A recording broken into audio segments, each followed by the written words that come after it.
Good morning, and welcome back to Daily Dhamma, a letter to our children. Today is February 18th, and our reading is Tannstaffel. There ain't no such thing as a free lunch. And that's Robert Heinlein, The Moon is a Harsh Mistress. We live in a world of consequences. Free does not mean without cost. Everything in life comes with a price tag, whether we see it or not. Sticking other people with the bill for things we think are good ideas is inviting ceaseless strife into our lives. If we think something is swell, we need to ante up.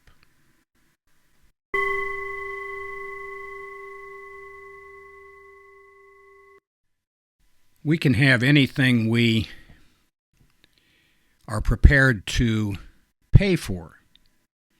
We cannot make demands on other people.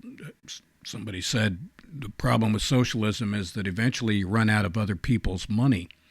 That doesn't just apply to socialism. Unless we've got big chests of gold doubloons hiding underneath our floorboards, we cannot afford everything that we want. And many of the things that we want cannot be purchased in any case.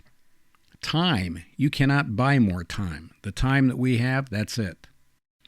And it's our choice how to spend it, but there's a price tag attached to that too. If we're going to spend all of our time piddle-farting around and ignoring the things that are important in our life, then we're going to pay a price for that too. And Robert Heinlein's right. If you haven't read that book, do yourself a big favor and pick it up. It's well worth the time. Speaking of time, The Moon is a Harsh Mistress was written by Robert Heinlein in 1966. And the story is terrific. There's a colony on the moon called Luna, and there's New Hong Kong, and there's New Leningrad, and there's, the different Earth countries, Earth powers are represented up there. That's where they send all their trash, and often the children of the trash that they're trying to get rid of, and they live up there. And of course, they often have children, and the children have done nothing wrong, but they're imprisoned there just as much as the parents are.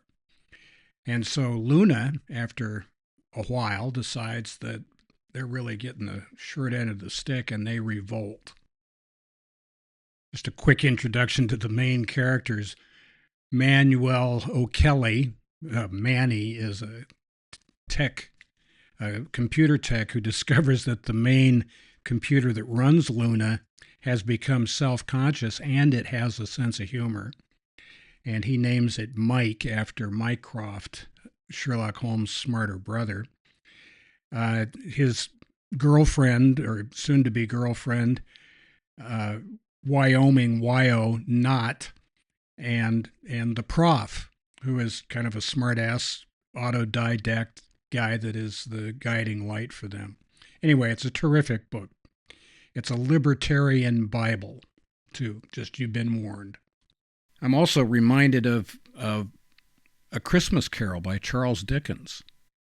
Scrooge discovers, much to his chagrin, that he has spent most of his life chasing things that are not important and sacrificing all of the things that would bring him some kind of long-lasting release instead of the temporary relief that our obsessions like money and sex and drugs and booze bring us. So there's that. Anyway, there ain't no such thing as a free lunch. Ain't that the truth? So happy trails to you until we meet again.